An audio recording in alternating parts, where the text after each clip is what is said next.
Madame la Présidente, Monsieur le Premier ministre, Mesdames et Messieurs les ministres, mes chers collègues, quelle folle semaine! Alliances et mésalliances, participation sans soutien et soutien sans participation, nomination, démission, renomination, rififi et chienlit. Quel spectacle!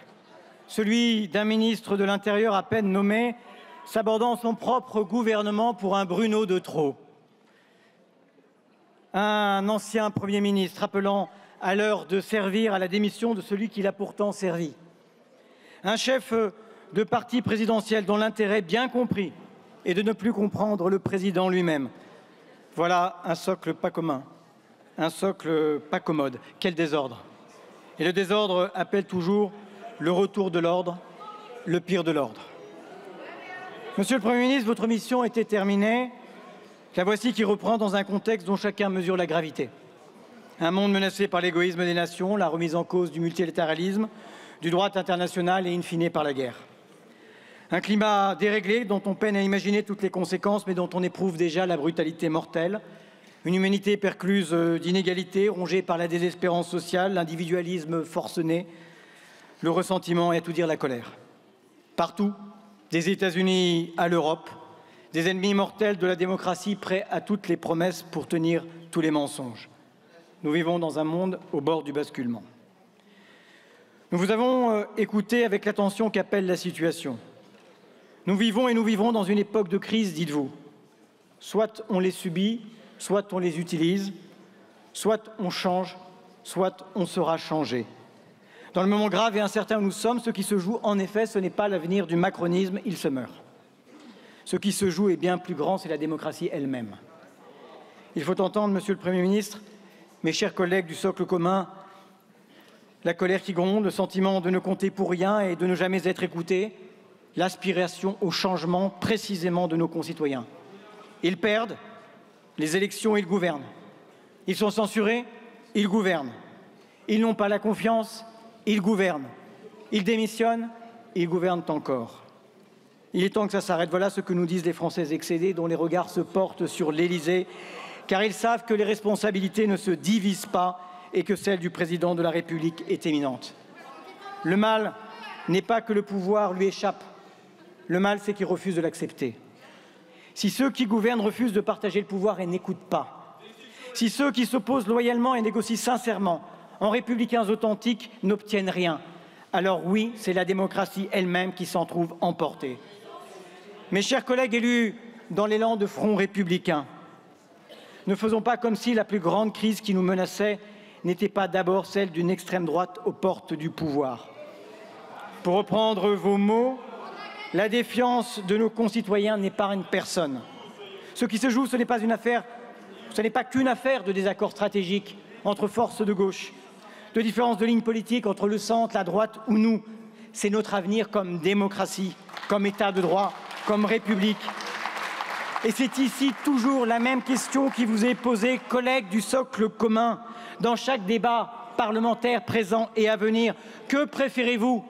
La soumission au maître chanteur du Rassemblement national ou la responsabilité républicaine au prix de négociations exigeantes avec la gauche? Monsieur le Premier ministre, nous vous avons écouté. Les Français attendaient de votre déclaration et nous, avec eux, un signe que vous les entendiez. Ils attendaient un signe comme un commencement de réparation de ce qui a été vécu comme une brutalité, la suspension de la réforme des retraites. La voici, enfin. C'est une victoire, assurément, pour les centaines de milliers de Français qui en bénéficieront chaque année. 3,5 millions de nos concitoyens, ce n'est pas rien, pour qui la vie va changer. À ceux qui veulent tout ou rien et qui souvent n'offrent rien, j'invite à le considérer en ces termes. C'est la reconnaissance du combat mené par les organisations syndicales que je veux remercier ici. C'est une fissure dans le dogme macroniste. Nous prenons cette situation pour une victoire, autant que pour un premier pas qui permet d'envisager les suivants, le blocage et l'abrogation. Nous vous avons écouté, Monsieur le Premier ministre, comme un gage de confiance dans le Parlement. Vous avez accepté une nouvelle règle du jeu, renoncer au 49.3. Nous l'acceptons puisque nous l'avons demandé, avec toute la gauche d'ailleurs, et que nous avons la conviction que la démocratie ne meurt pas de mouvement, mais d'immobilité. Dans ce moment grave, les députés socialistes et apparentés assument de ne pas vouloir livrer son combat ici, dans l'hémicycle, la République à ses ennemis mortels. Assument de croire encore que le débat parlementaire entre forces républicaines est possible et peut changer la vie. Car je ne connais pas d'autre remède contre l'extrême droite, contre le fascisme, que la justice, la République sociale, la reconnaissance de la valeur du travail, l'égale dignité, l'école publique, la solidarité nationale. Je vous cite et vous prends au mot. Ou bien la politique sert à quelque chose, ou bien la déception se répand autant que l'impuissance. Si nous sommes tous attachés à la République, il nous faut faire ce pari de donner un budget juste au pays. Un budget qui protège les plus fragiles et fait contribuer les plus fortunés. Un budget qui donne aux services publics les moyens de leur mission et qui prépare l'avenir et d'abord la transition écologique. Depuis des mois, nous nous battons avec des principes simples. Épargner les Français qui n'ont que leur force de travail pour vivre, des efforts d'économie et soutenir leur pouvoir d'achat. Mettre à contribution les grandes fortunes et les hauts patrimoines qui ont trop longtemps été les passagers clandestins de la solidarité nationale. Réduire les déficits sans écraser la vie. Nous avons des propositions qui sont plébiscitées par les Français. Dans les débats parlementaires, nous verrons bien qui se range du côté du peuple, qui en défend la cause et qui protège les milliardaires parce qu'ils financent leurs médias, parce qu'ils financent leurs think tanks, parce qu'ils défendent leur politique. Car oui, quand depuis des semaines nous défendons les Français qui travaillent, le RN défend les rentiers. Parce que oui, quand nous défendons le pouvoir d'achat, le RN prépare une loi d'amnistie pour sa chef. L'establishment, c'est eux. La défense du capital, c'est eux. La justice à deux vitesses et la trahison, c'est eux. Nous nous battrons, je vous le dis, de toutes nos forces, mais je le dis aussi de toutes nos armes. Vous ne renoncez au 49.3. Nous n'en demeurons pas moins dans votre opposition et maîtres d'une sanction du gouvernement tout au long du débat budgétaire. Nous ne croyons pas à la stabilité pour elle-même. Nous ne croyons qu'à la stabilité dans la justice qui fait reculer la misère et avec elle la colère. Monsieur le Premier ministre, nous vous avons écouté et vous avez parlé de faire contribuer les hauts patrimoines et les grandes entreprises et de la nécessité de soutenir le pouvoir d'achat. C'est heureux, mais c'est bien trop peu. Nous avons défendu une idée simple avec la taxe Zuckman et nous continuerons de le faire. Que les classes moyennes ne payent pas les impôts des hyper riches qui ne les payent pas. Que les PME ne payent pas les impôts des multinationales qui ne les payent pas. Je ne veux pas que mon voisin dans les Landes paye les impôts de Bernard Arnault. Je ne veux pas que mon boulanger à Aire-sur-Adour paye ceux de L'Oréal. Nous voulions la garantie d'un débat loyal et ouvert. Vous nous en faites la promesse. Nous serons vigilants à ce que vos mots se traduisent en actes. Ce que vous avez proposé là comme budget, je vous le dis sans phare, avec netteté, avec aussi ce qu'il faut de colère. Il est insupportable et gravement insuffisant.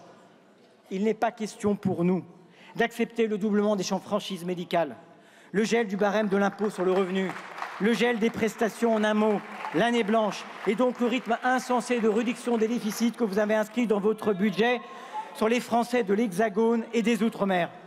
Il faut confirmer la possibilité de l'assouplissement de cette trajectoire. Nous vous prenons au mot parce que vous ne pourrez pas demander 15 milliards d'économies sur le dos des hommes et des femmes qui travaillent et ne rien demander à ceux dont le patrimoine a doublé en 10 ans. Votre copie est amendable. Comptez sur nous que nous l'amendions et chacun devra assumer aux yeux des Français les choix qu'il fait.